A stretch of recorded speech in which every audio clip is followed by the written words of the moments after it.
This episode of She's All Fat is brought to you by Always For Me, an online plus-size swimwear, lingerie, and activewear shop.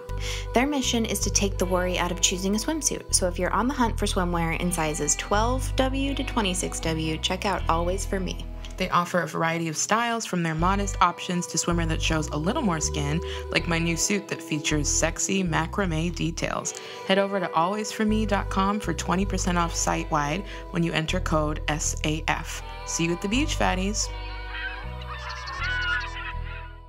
Literally, it is my freshest nightmare to have to defend Melania's husband right now. We hate him. We hate him. More than anything. On the planet. Yeah. Literally more than anything. And this is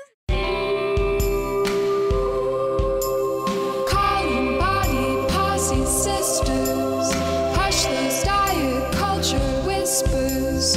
We like your body big or small, rolls and ripples all for all. Sit on down, it's time to chat. She's all fat.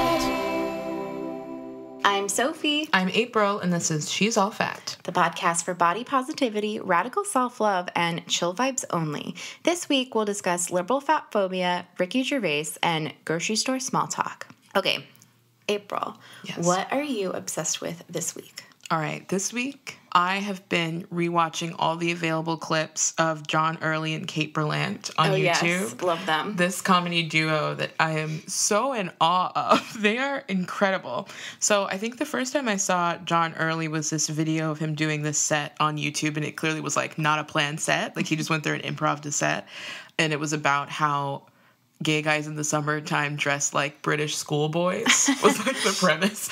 And it's so funny. And so like I like his stuff separately, and I also love his stuff with Kate Berlant. Side note, Kate Berlant was on Lizzie McGuire once. What? We will link to the clip. Oh my God. She's incredible. So my favorite video of the both of them is this video of them doing a sketch about how people talk about Paris. Remember Brian? Oh my God. Okay, Brian, when I came back from Paris, I was like, hey, Brian. And Brian, when I came back from Paris, I looked great. I was confident. I was well-read. And I came back, and Brian was like, hey. I saw Brian. Nah. Paris? Second I get there, found a guy. On the street. I love that so much. That's funny. For people who don't know, John Early is also on the show Search Party on TBS, which is like one of the best shows. Still haven't watched. Need that So login. good. Oh my God, okay. You have to remind, I feel like we've talked about this on the show before.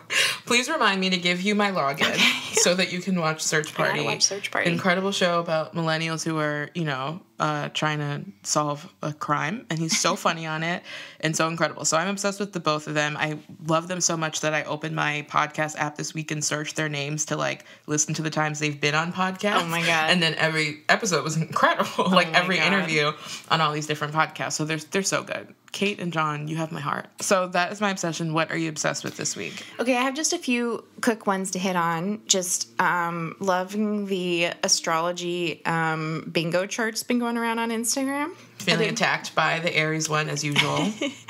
Yeah, I did mine. The only one they were not accurate for is like my friend Justin. Shout out to Justin, Ethan, and their dog Pongo. Both mine, my Scorpio with Gemini rising, because I'm a monster. Nice. Are like, they're both very accurate for me. And Lindsay's Leo is hashtag sorry, Lindsay. It's like very accurate. Sorry that you're such a Leo. She's Lindsay. such a Leo. Yeah. No, mine was like, acts like a baby, can't take care of self. Yeah. Is a jerk. I was like, don't say yeah.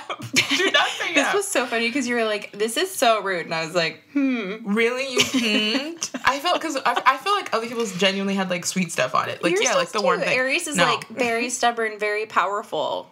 And you're focusing on the ones where it was like, stays mad. You're just proving it right. No, I'm not. Wow, I'm so angry.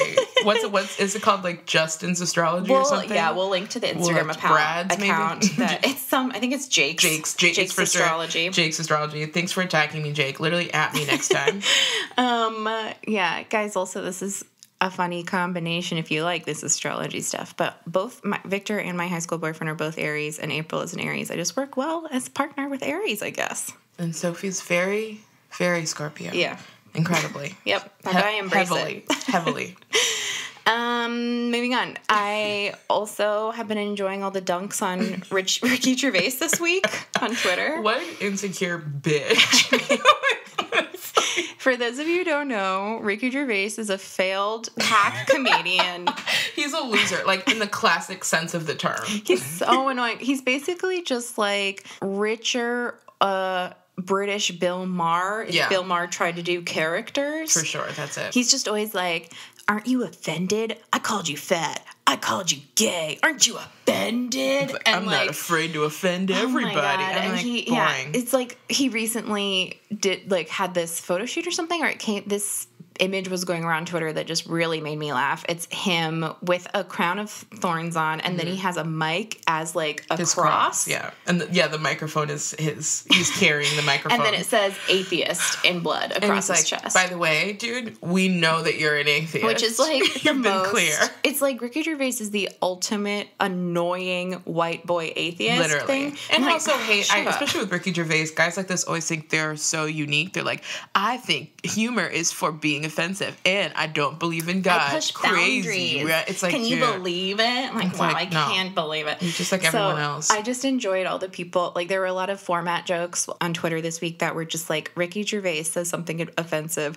Everyone else, we're bored by you. Ricky Gervais, checkmate liberals. Like, it's just like, what are you doing? Go away. So I'm just like glad that at least the circles I'm in, the general tone is like annoyed at him, because I remember when that kind of humor, people were like, oh yeah, 2007. Wow, like Dane Cook, you know what I mean? Yes. Oh my god. So it's kind of chill. I think that people are like, nah, we're done with that. It's now. just lazy, regardless of it being like offensive or irritating or whatever. I'm like, it's literally could not be more done. Okay, so that's a quick thing, and then also just night terrors. Mm-hmm. Been using a sleep mask and headphones, and it really has been helping me at night. Just gotta trick all my body's sensory inputs. What are you listening to in the headphones? Just like various Spotify playlists called like beach sounds, calm, sleepy, meditation, spa, relaxing. There's nobody outside. Exactly. Here, listen to this. Just like overwhelming synth with like wave sound. I'm glad. Then finally, my quick hits. All right. If I'm allowed to do this. Sure. This is like a pet peeve of mine, is evolutionary psychology. Okay. Which is like, that's like when people are like, well, men are like this because they evolved in hunter-gatherer days to, I'm like, no. You're just using this as like a way to like justify the behavior that you want people to have. Yeah. So again, a Twitter thing, this article has been going around online where the headline is called "Men are less empathetic than women, but it's not genetic." And then the tweet is like, scientists can't figure out why men are less empathetic than women. And all the quote tweets are like, ask women. Oh my goodness. I was like, the answer is socialization. I don't know why this is so hard. I think, but honestly, this is a really interesting thing to think about, in that men like really think so highly of themselves that they think, well, the only reason why I'm like this is because inherently there is no other way. And it's like evolutionarily positive for me to blah, blah, blah, blah. Like in fact, it's to your advantage that I don't care about your feelings. Exactly. I'm like, no, that's really annoying. Exactly. But yeah, so those are my 4 quick obsessions for this week, what I've been texting everyone about. Amazing. Let's move on to some podcast review shout-outs. Thank you so much to all these people for writing reviews on Apple Podcasts. We appreciate you so much. What's the number we're up to right now, you said? 350. That's incredible, you guys. Mm-hmm. Maybe at 500 they'll feature us. Maybe we'll finally get on Spotify. Maybe one day. Please. Okay, so thank you guys so much for your reviews. We love them. We look at them when we're feeling down. We appreciate you guys a lot. So these people left us reviews. Gabarella7, Useless App Alert, Ooh Baby 666, Dr. Dradrienne, nice, Colleen Ann, Chloe Fass, and Hey Bay 727. Thank you guys so much for writing those reviews for us. Amazing. And now we are going to shout out our patrons. These are people who have become part of our Patreon family. Yes. We're shouting out Taylor Mack, Lauren Miro, Marcy Evans, Kate McHugh Westfall, Lainey Gorman, and Carrie Allen. Thank y'all so, so much. I just wanted to read a little part from an email we got. This person says, I recently became a Patreon for She's All Fat because I feel so empowered by what you do. As a result of the recent doctor episode, I decided to change things up in the upper division persuasion class I teach at a university. We usually do a health campaigns unit, so this time we'll be comparing and contrasting the messages of health documentaries that focus on weight loss with some of the studies you linked in the previous podcast. That's so cool. That's and very awesome. Like, we so love hearing that. And we love that this person is a Patreon now. Like, we are so grateful to see that. We want to hear more about it. And thank you so much for being a part of the Family. Come join us over in the Facebook group if you're a Patreon at Team Paisley Moo and above. People are all up in there having great combos. We love it in there. All right, let's move on to our corrections/news section. Okay. Our like little hybrid. A little corner. So previously I had shared that Call Me By Your Name wrecked me in a way that I have not recovered from yet, and I really loved it. And some of our listeners have responded saying, you know, they felt kind of uncomfortable with the film because of the age difference. Like, Leo is 17 and Oliver is 24, also same in the book. Like, when it comes to discourse like this, I feel like reasonably limited in that, like, I'm a straight girl from Minnesota, and so like if there's a movie about queer people that queer people feel uncomfortable with, like, I want to hear from them. So I've been seeing some talk about this, like, on I love Tumblr, #Tumblr, like on Tumblr and on Twitter a little bit. But I would love to hear if people have like resources or like pieces or Twitter links or whatever talking more about like how they felt about this representation. We would love to shout it out in the show notes, just because for me it's kind of like when I watched the movie I didn't react at all to the age difference, and when I read the book too, maybe because I'm kind of used to seeing that age difference in film, and maybe because I was like, oh, it's Italy, or I don't really know why, but it is Italy. Yeah, it is Italy, but I do want to hear more about what people think about it. And I think if like the representation is problematic, it's kind of our responsibility to evaluate it. So I want to hear about it. If I had a friend who was 24 and they were like, here's my 17-year-old boyfriend, I'd be like, what the fuck are you doing? Mm-hmm. Yeah. But like, I did cry through the movie as well. Yeah, I sobbed through the entire thing. Yeah. It's kind of like, I didn't feel that it was wrong, but also I don't think that everything I think is right. Yeah. So I want We Googled a little bit for articles, but didn't see one that really struck us. So if you guys have more resources on this, please like tweet them at us and we'll include them in next week's show notes, as well as retweeting them on our Twitter. So thank you so much for calling us in about that. We really appreciate it. Thank you. Very cool. Okay, next we got a bunch of emails. Apparently a lot of Montessori teachers listen to the pod. You know, if I think about that for 30 seconds longer, I'm not surprised. So I'm going to let this listener take it away. We just got a few corrections about the original function of Montessori schools and like what their viewpoint is and stuff. And I think this listener does a great job of summing that up. Hi, April and Sophie. This is Hannah. I love your show. I want to start out by saying that. I happen to be not only a listener of your awesome podcast, but I'm being Montessori trained in Minnesota right now. And so I was really excited to hear it mentioned, even in the context of like silly white things. But I just wanted to make like one little clarification, just because I literally study this constantly.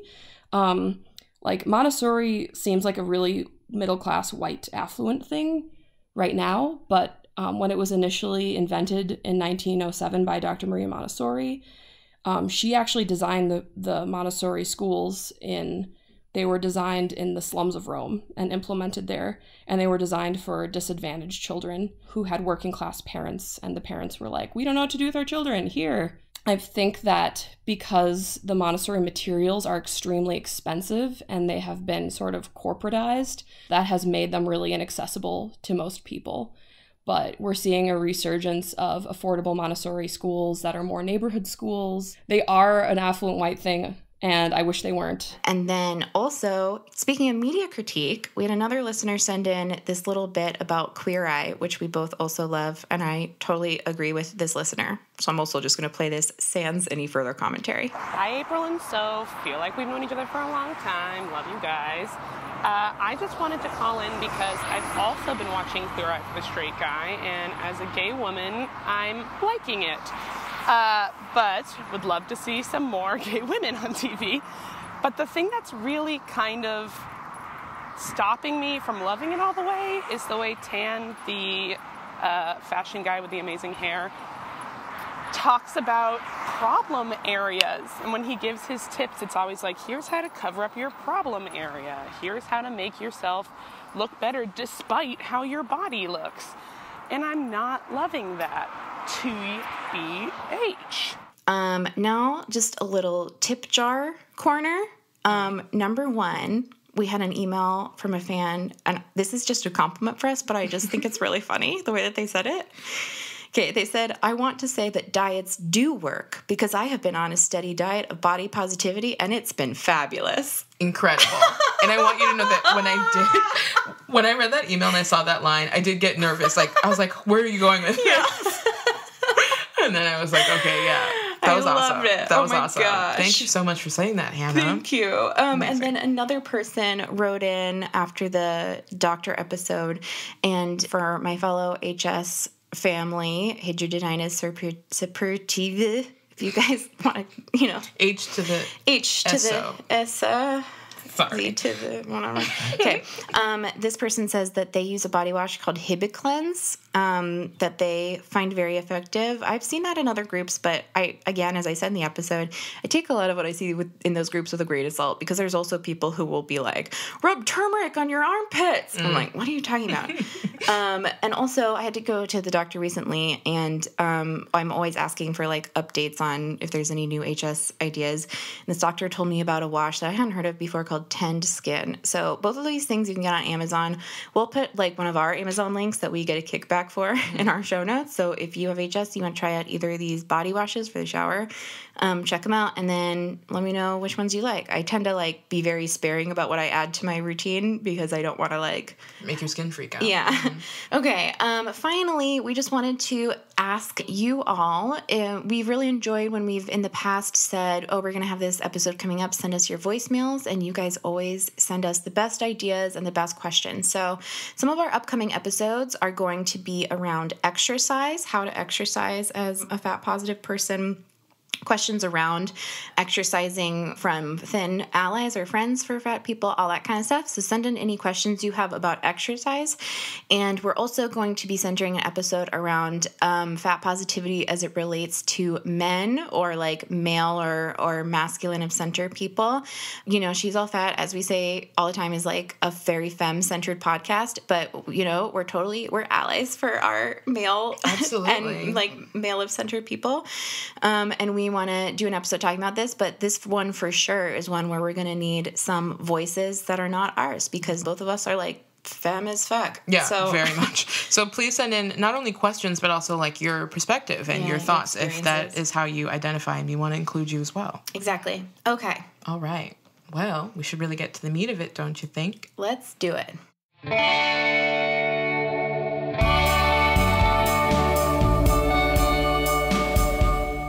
The meat of it. As you know from the episode title, this week on The Meat of It, we're talking about our fat president. Yeah, so I'm not super excited to say his name a bunch of times. Should we come up with a fun euphemism? Yeah. Okay, what do we call him? Dr. Fartface? I was going to go for Torture Zaddy. I can't believe you.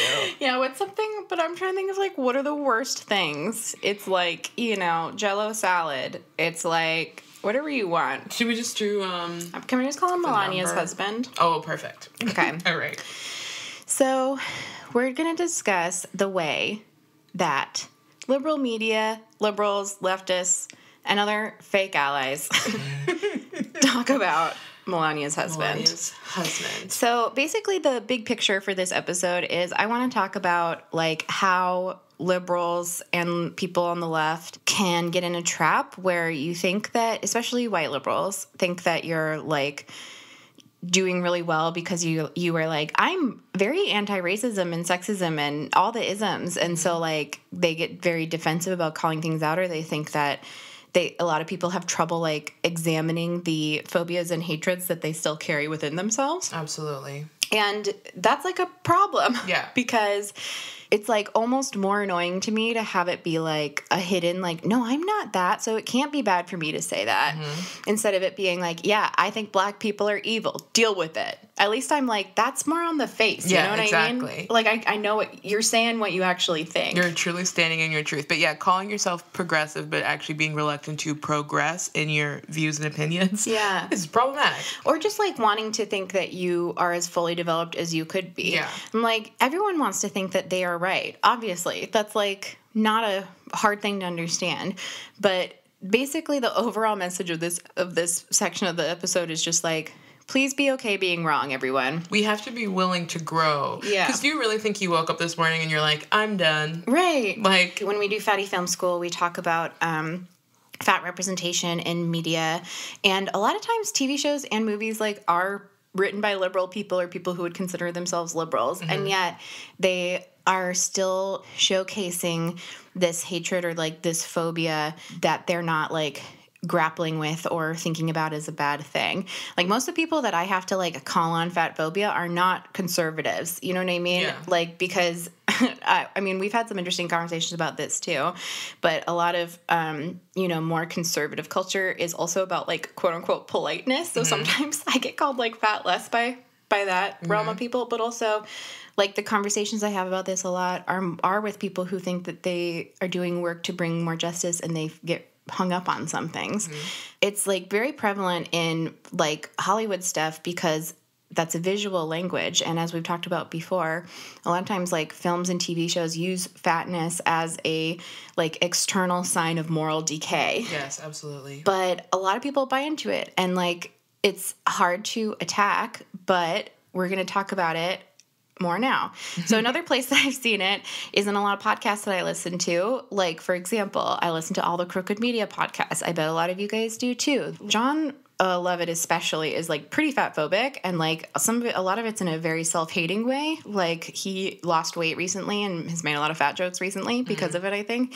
But it's just frustrating when they're like literally they're talking about how bad they think politicians are about racism and sexism, and then they'll just drop in a fat joke, and it's like so annoying to me how unaware it is of like what they're doing. Yeah. You know what I mean? I think some people, it really is just second nature for them because it's almost like, not that, you know how sometimes people say the final frontier of discrimination is fat phobia, and I'm like, we're not having those conversations. No. But I do think it is actually like quite true that people just don't have the language to call it out, whereas I could say, okay, I know what racism looks like. I think fat phobia is so like deeply embedded that people are just like, what do you mean it's not okay to say that? Right. Like, no. So now that fat phobia has been started to be called out, I've seen two veins of people trying to hold on to it that we're going to talk about. Okay. One of them we're going to get to later, which is using it but trying to say that you're like doing it in a sympathetic way, or in a way that's like, no, I'm trying to show that it's bad to do fat jokes, and I'm like, you're not doing a good job. All right. And then the second way is by uncritically using fatness as a negative descriptor of people who you think are bad. Okay. So that's getting us back to the episode title, Melania's husband or fat president. Yeah. So a lot of people on Twitter, for example, is like the main place where I'm seeing a lot of this, or like people who are talking heads or whatever, or on these podcasts we're talking about, they'll just call him fat straight up as an insult and laugh at it. There's like a lot of those images of him like falling or like tripping or whatever that are supposed to be like making fun of his body and the way his body looks in clothes. Oh, or people Photoshop him a lot to make him look fatter and be like, this is really what he looks like. There's a lot of political cartoons of him like naked or like that kind of thing. There's a lot of discussions about food shaming, about how he eats unhealthfully, quote unquote, eats like McDonald's or whatever. This all came to a head, what was that, like a month ago? I have no sense of time in Trump's America anymore. It's really like 30 years. I don't know what time anything is, but this all came to a head when he got a physical checkup. There's a lot of things about the president that we don't know, like his tax returns are all like, his family business's ties to Russian oligarchs. Hashtag P-tape. Hashtag P-tape, although I would like to remind everyone that Jimmy Carter had to sell his peanut farm that he built with his bare hands. Anyways, so he got this checkup, and, he has this doctor who he trots out to say, like, that he's the healthiest person in the whole world. You've never seen a healthier person. And the least racist. And the least collusion-y. Which is just like, it's like, sure, whatever, you're ridiculous. But people really seized on the numbers that they were putting out for his weight and insisted that those had to be false. And then there was a whole thing where Chris Hayes tweeted that he was now a girther. To start, number one, there's a whole other discussion we could have about whether like public officials' health should be the public's business. Yeah. I don't know that I like really want to have that conversation. I feel like that's different than private health for private officials, etc. But like it does seem slightly ableist to me. But also like if you want to critique something about that doctor's visit, like I don't know why the weight number would be the thing you go to unless you just hate fat people. It would be more maybe understandable to go like, he's not this tall. Like this is just a lie. Like why are you lying about this? There's lots of clear things to point out. Yeah, it's just like the problem is maybe lying, but not like the lies that he's saying. Maybe if that makes sense. Maybe people went to the fat phobia because I mean people are inherently like pretty fat phobic, but also I think because they're like they think this is what this weight would look like, and they don't think he matches that, so it's a visual. That was thing. a lot. There were a lot of comparisons of athletes who are that weight next to Donald Trump. I mean, we all know muscle and fat is different, and everybody's body carries things differently. Ridiculous we have to say that, but all right. And also, health isn't determined by weight. Like, again, there's whole other conversations to be had about, like, mental health and, like, armchair diagnosing of him and, like, all sorts of shit. It's, like, it's much more effective to just say, critique the actual words he said than to pathologize him, in my opinion. Totally. So, what do we think about this phenomenon? I think, number one, that this thing especially betrayed the way that a lot of liberals think about fat people. Absolutely. It was really clear after this that people were gleeful about calling him fat and just wanted to say mean things and thought that was a mean thing to say. It's very odd, when you can see people's clear joy in being like, look, it's almost the same kind of joy as when like his wig flew off the other day and people are like, yes, we get to make fun of him because, and he also, like, let me note this now. Literally, it is my freshest nightmare to have to defend Melania's husband right now. We hate him. We hate more him than anything on the planet. Literally more than anything. And this is not a defense, to be clear. It really isn't. This doesn't have anything to do with him. It has to do with the way that people who are supposed to be our allies are talking about this. Like, this has little to do with him. He can choke. I don't really care if his feelings are hurt, but it's the idea that this is if you think this is okay, this is like, okay, it's indicative of what you're saying behind our backs. Yeah, exactly. And how you feel about this. But he can choke, to clarify. Literally. Number one, there were people who insisted that they were doing this because he makes fun of people by calling them fat, and so it's like a taste of his own medicine. We're doing eye for an eye now? Right, so we're doing that. I saw a piece on babe.net, which we already know. We already know. Whenever you want a trash take, you gotta head to Babe. But, so there's this piece where a similar thing happened with Harvey Weinstein. Again, human garbage. A bad person. Ugh. But again, by using fat as an insult, you're just making fat a bad thing. And that hurts us, not them. This person who wrote on babe.net, who was defending calling Harvey Weinstein fat, said, all right, you forfeit the right to the same respect I'd afford to a regular person the second you override someone else's consent. So it's just like, you did a bad thing, so I get to be mean to you in a way I wouldn't be mean to someone else. But the thing is, that once again positions fat as a bad thing. Yes. You're like, I wouldn't call a nice fat person fat because I wouldn't say it to their face that I think their body is bad. Totally. That's not okay. That's not okay. And the thing is, I understand. I honestly do understand that mindset because it's like, this person is one of the most evil people on the planet. You think that it would just be like, I can scream whatever I want at them, but it's like, no, you're demonizing everybody else who's fat's body. Yeah, just exactly. just because of this, it's not worth it for this guy. Yeah, he sucks. Exactly. You're like, you throw me under the bus for him. It really is not fair. It also like makes liberals, it makes us hypocrites to do this. 100%. I will not be linking to this because there's no way I'll be giving Fox News more clicks. Nope. But they wrote up an article about the backlash to the girther thing, and they were quoting people who were on the left saying, like, you shouldn't be doing this. It was a super weird way that they had to report on it because for them it was a piece that was like, yeah, we support the president and even these liberals support the president. Making fun of people for their body is unpopular in the current cultural climate. Unpopular. They don't think it's wrong. They were just using it. It's off so trend. It's like the fact that we're hypocrites is giving Fox News something to like have over us. You know what I mean? So that alone should be a great reason to stop doing this. Yeah.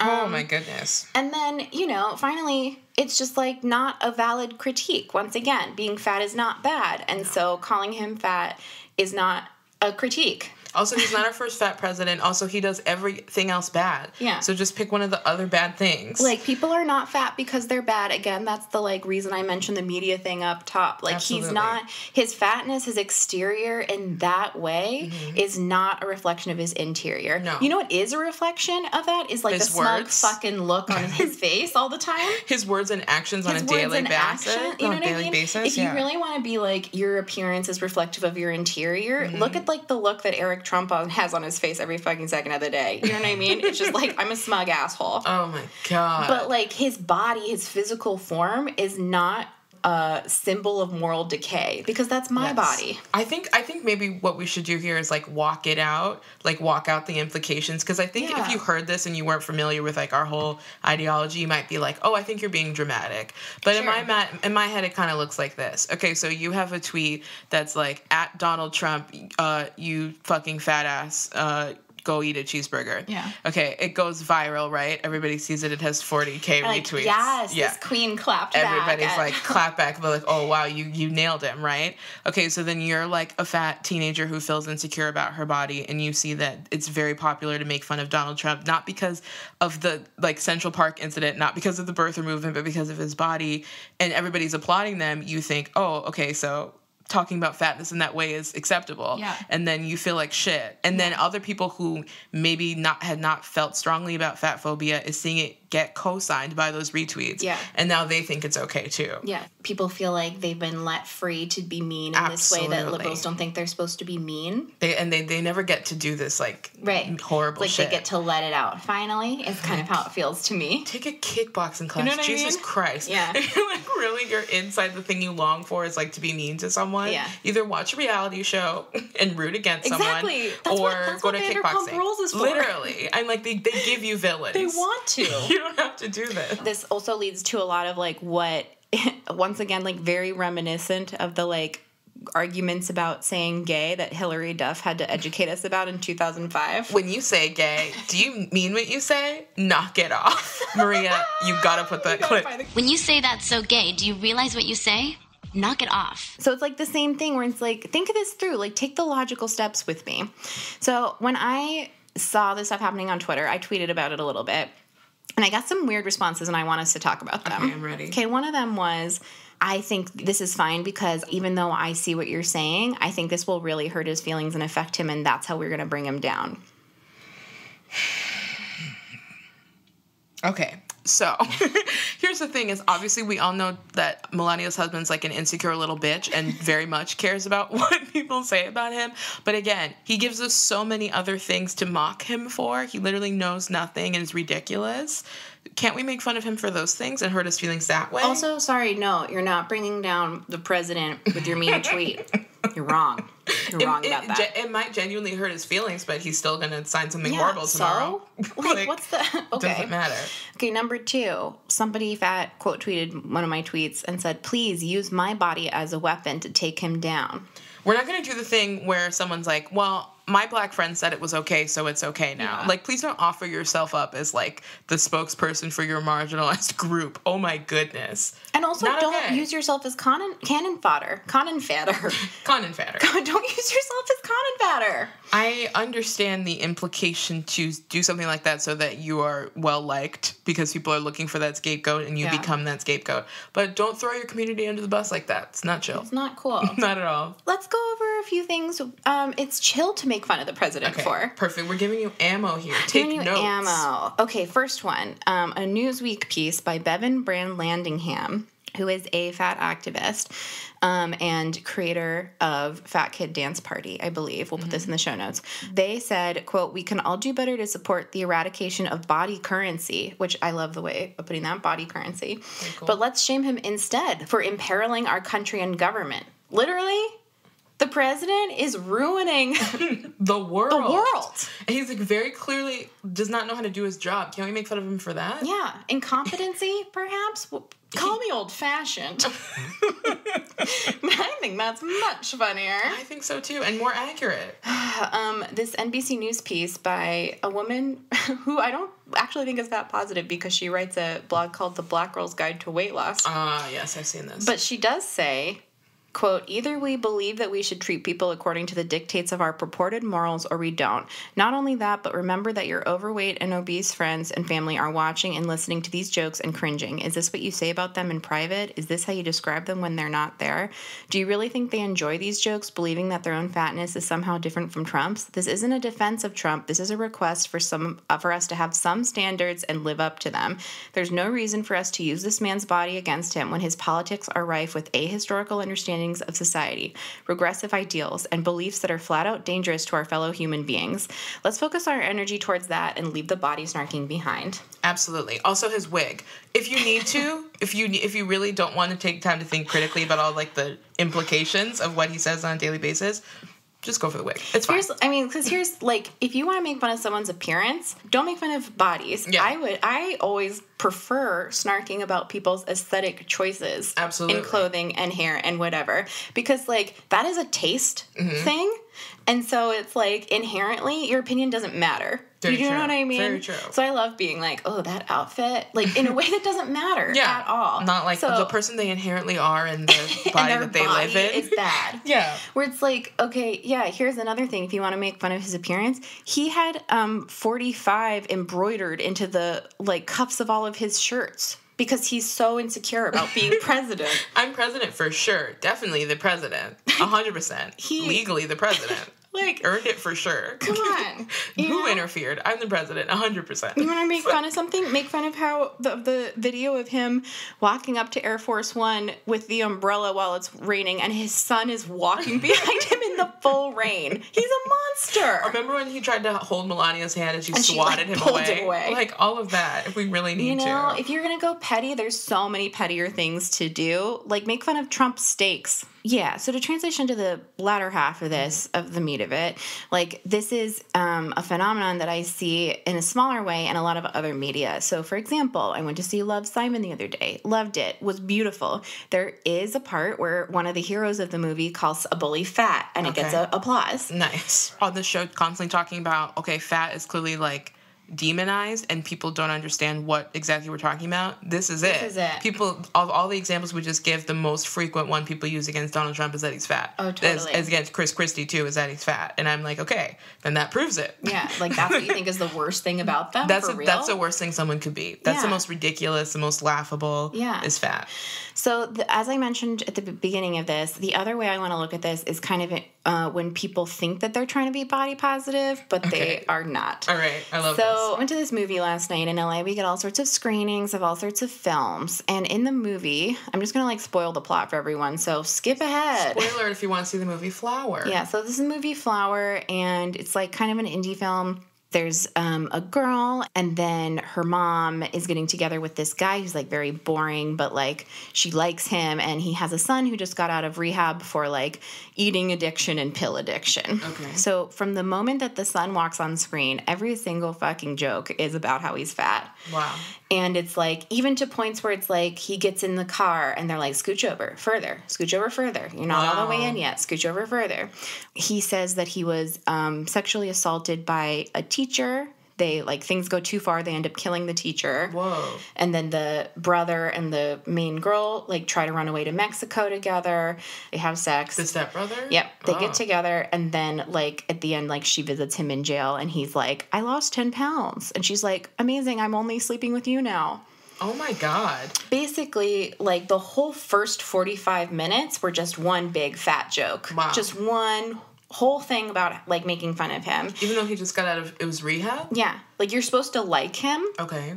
The directorial idea was that we were being shown how bad the other people were and how sympathetic he was. The positive change at the end is that he's losing weight, like, really betrays all of that. Wow. So afterwards, there was, like, a talk back with the director and the star. And I raised my hand and then asked a question, and I, like, kind of blacked out because I was very nervous. Well, our friend Nina wrote a transcript of what you said. Okay. Is it okay if I read it? Sure. Okay, for context. As a fat person who doesn't hate myself, how do you justify the fat jokes of the entire first 45 minutes that dehumanize the male lead?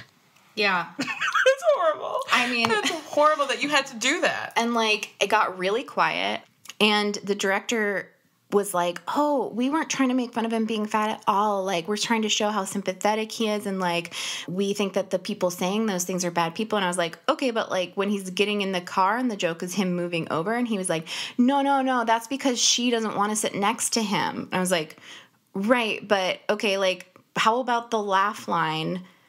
I don't want anyone to be fat. Do you think people are laughing at the fat joke, or are they laughing because she's a bad person? And they were kind of quiet, and he was like, I don't really know. I guess it's a good question. If you don't really know about because the thing is, when you make a movie, every single choice is intentional. Yeah. So you do know.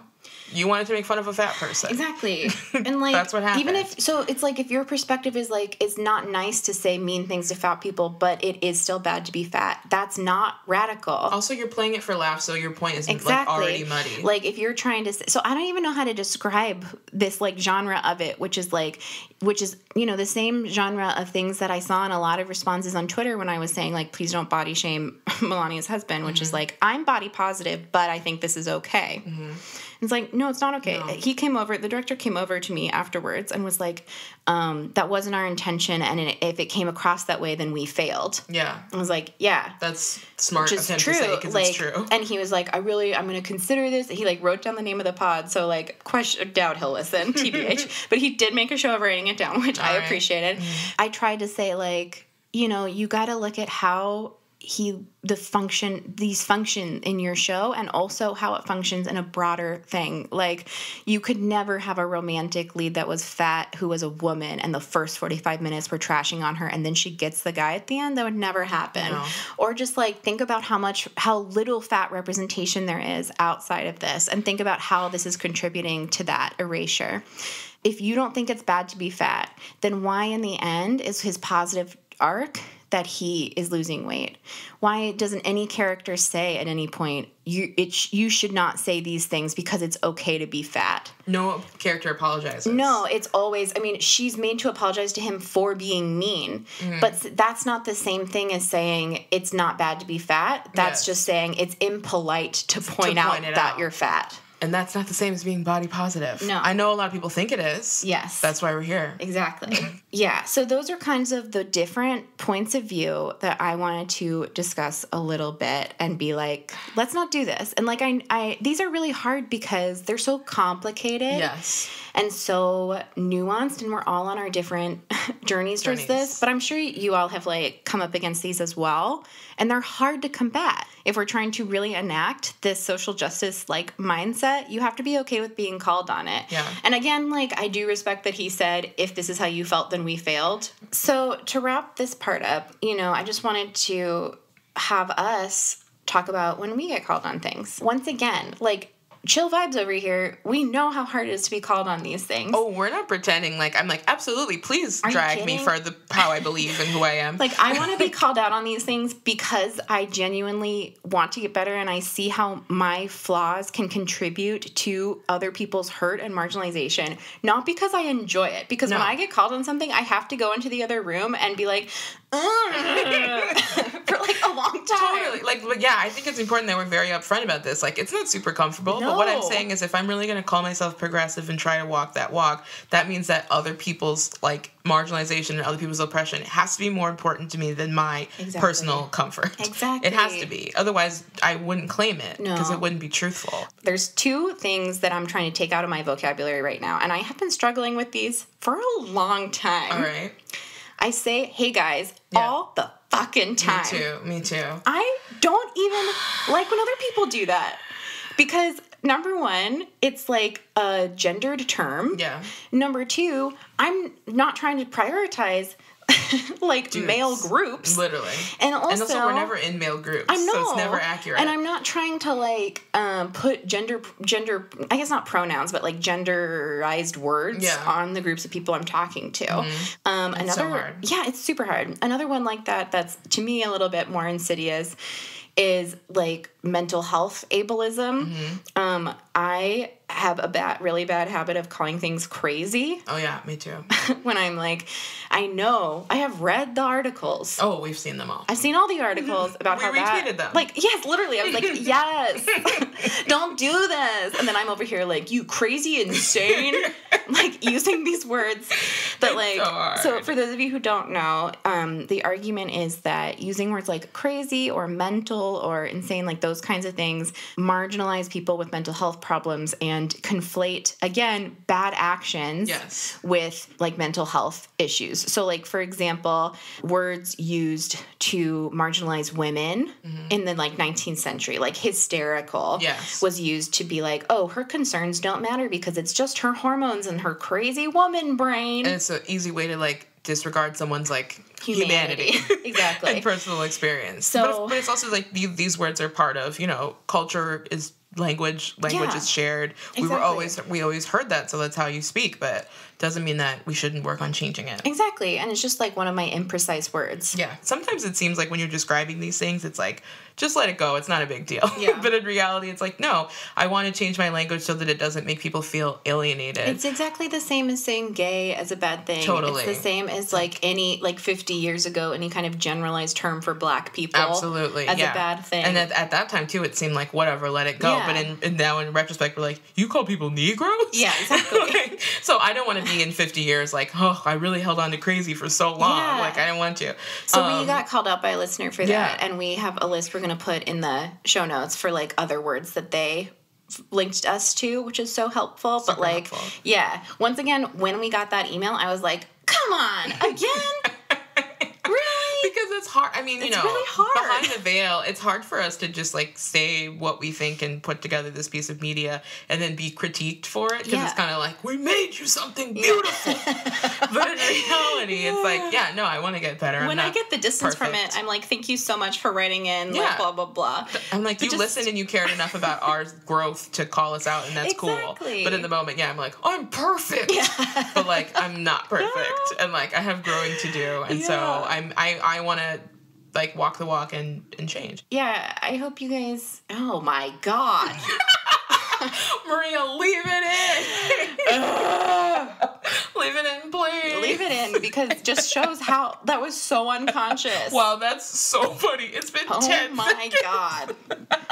We're literally out here trying our best. But this is very necessary, because it's like, we're not going to act like we're perfect and we're pretty positive and when are you getting on our level? No, it's just like, we're on our journey. This is who we are. Yeah, I also we're trying. think, and it's like both we appreciate being called out on things because we want other people to appreciate being called out, and also like we are also both constantly doing our own research. In addition to being like, we want to be called out, like drag us, yes. Like I'm also like, it is totally also our responsibility to be like learning about these things and like doing our own Tumblr and Twitter reading, basically. And I think in 10 years we can get to a place where we're not using any problematic language. I just think it'll take some time. Also, just as a quick thing too, I think a lot of people, their reaction to this is like, well, I can't say anything now. And I'm like, that's not true. And by the way, don't be so selfish. Yeah. You're putting your own personal preference ahead of someone feeling dehumanized. Like, that's not true. I know it'll take you another 30 seconds to think of another word, but it's fine. You'll be fine. Yeah, exactly. Get over yourself. Please. Call me out. That's it. I'll call you out. Call me out, Zaddy. Oof. We're done. So that's the meat of it for this week. We've solved the problem of our fat president. You're welcome. Today's episode is sponsored by Tomboy X. The seasons are changing, so should your underwear. They offer tons of different options in sizes extra small to 4X, and they carry loungewear, activewear, and underwear. From bikinis to briefs to boxer briefs to trunks and boy shorts, Tomboy X has got you covered. Their activewear line is made from eco-friendly fabrics that are quick dry and moisture wicking, making their products ideal for swimming, working out, adventuring, or all three. My favorite Tomboy X products are the iconic briefs and essential soft bra in white. Not only do they cover the full width of my booty, but they hold me in just right. This is a new code, so pay attention. Go to tomboyx.com/SAF15 and check out their special bundles and pack pricing. And She's All Fat listeners get an extra 15% off with code SAF15. Again, code SAF15 for an extra 15% off. Ditch whatever you're wearing for a pair of Tomboy X underwear. Go to tomboyx.com/SAF15. Now let's move on to It's Okay You Can Ask, a segment where I get to answer all of April's questions about elements of whiteness that confuse her, from dry shampoo to blushing and more. We'll find out the answers to our burning questions like, Keyboard Cat is on tour? Or, who's getting dragged on Twitter this time? So, Soph? Yeah. The question from my list that I'm asking today is... I just would like to note real quickly, the main feedback I see from our listeners of color, our Black listeners, is that they think this part's really funny when I don't know things. But, like, sometimes it's funny when you don't know things. Okay? Oh, my goodness. That's for you, Black listeners. Whatever. That's for you. All right. Okay, so the question I'm asking this week is, why are white people, like, more, and again, we're using generalizations. You guys know how this works. Why are white people more open than people of color? Meaning, I've talked about this with my mom recently, actually. Like, if I'm at line, let's say I'm at line at the grocery store, I'm in line, and the next person is like, oh, how are you doing? I'll be like, oh, fine, regardless of if I'm, like, having an anxiety attack, just cried in the car, whatever. But sometimes I have the experience where I'm talking to a white person in line, I'm like, how are you? And they're like, well, my dog just died, and my wife left me, and, like, I have acid reflux, and they just tell me the truth. And I'm like, I've never experienced this talking to another person of color where they're like, if I'm not close to them, like a stranger, they'll be, like, honest with me. And so I wonder, like, what's happening? I will say that I will just see tweets or comments about, like, what people being over emotional or something. Okay. Mm-hmm. And this kind of plays into that, maybe. Maybe. Like I'm seeing Victor in my head going, mind your business. It's exactly that. It's like there's everything. I mean, I'm reserved in general, but I feel like lots of things are just my business. But real strangers have told me, like, some intimate details, like literally in line at Target. I don't know. I mean, like, okay, so for last week, there was this discussion in our Patreon group about how, like, some people were like, I appreciated that you said there's different kinds of whiteness because, like, I'm Jewish and I'm not white in the same way you are. I'm like, yeah. So I feel like this is a very, I mean, from what I know, this is, like, a specific, again, like, Silver Lake liberal kind of openness. I've experienced it a lot in, like, Minnesota growing up, too. Yeah. I don't know, because there are, like, a lot of white stereotype cultures as well that are very tight-lipped. Like, if you asked, like, an Irish Catholic how they were, they would be like, I'm fine and I've always been fine. Yeah, like John Mulaney has a joke where he's like, if you like a Irish father is burying his child, he's just like, do it, bury the boy, bury the child. Exactly. Like, there's definitely very repressed cultures for sure. Like, Irish Catholic is I'm Irish. I'm Irish Protestant, but that is definitely, it's like something I don't relate to. Is just the like stiff upper lip and we're starving. It's like, you know. But that's, like, definitely valid, yes. But definitely, I think it's also an American thing, maybe specifically. Like, my mom tells this story about our family friend from France visited her one time, and they were, like, in the grocery store and in the checkout line. It's the same thing. And the checker was like, how are you? How's your day? And she's like, oh, it's going pretty good. Like, we're going here and we're going there. How about you? Blah, blah. And they just had, like, kind of a generic conversation. And they left, and, like, my mom's friend, who's named Francois, which is, like, the most French-ass name. All right. He was like, did you know that, man? That's literally how I feel.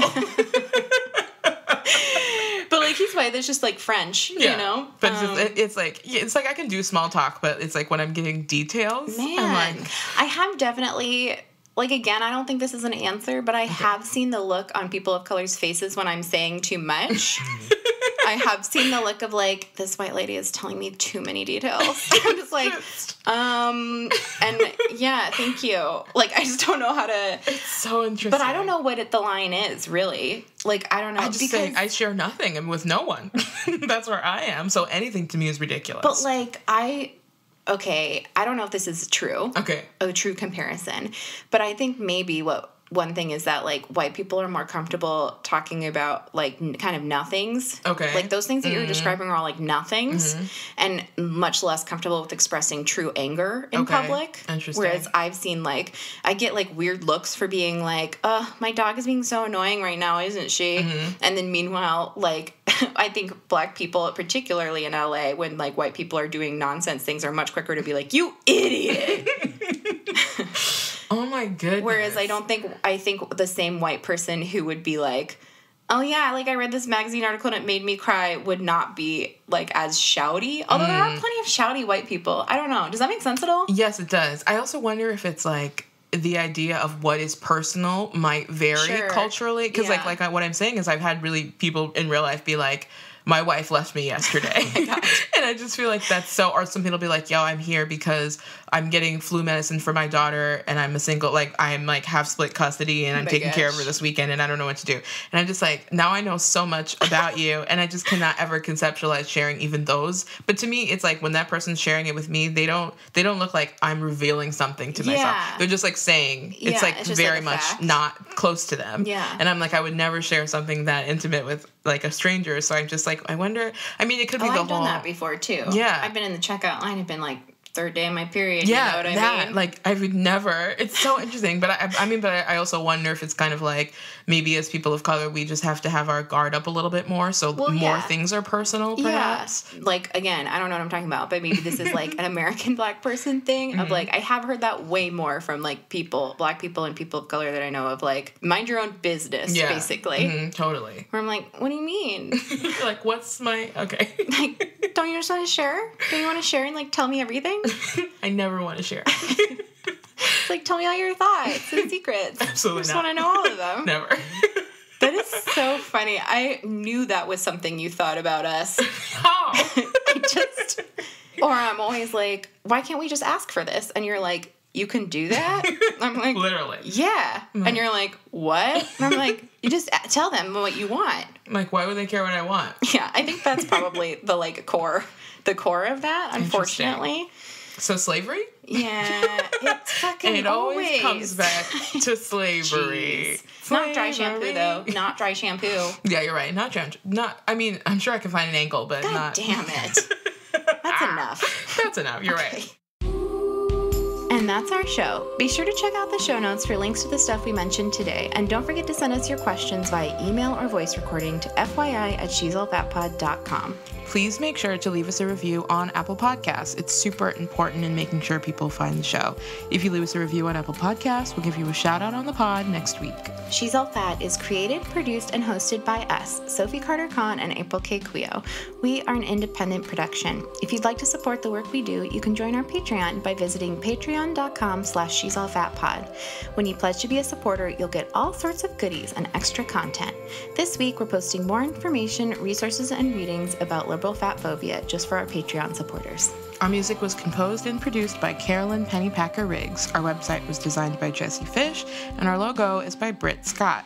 This episode was mixed and edited by Maria Wertel. Our Facebook, Instagram, and Twitter handles are @She'sAllFatPod. You can check out the show on Apple Podcasts, Stitcher, Google Play, and wherever else you get your podcasts. Bye!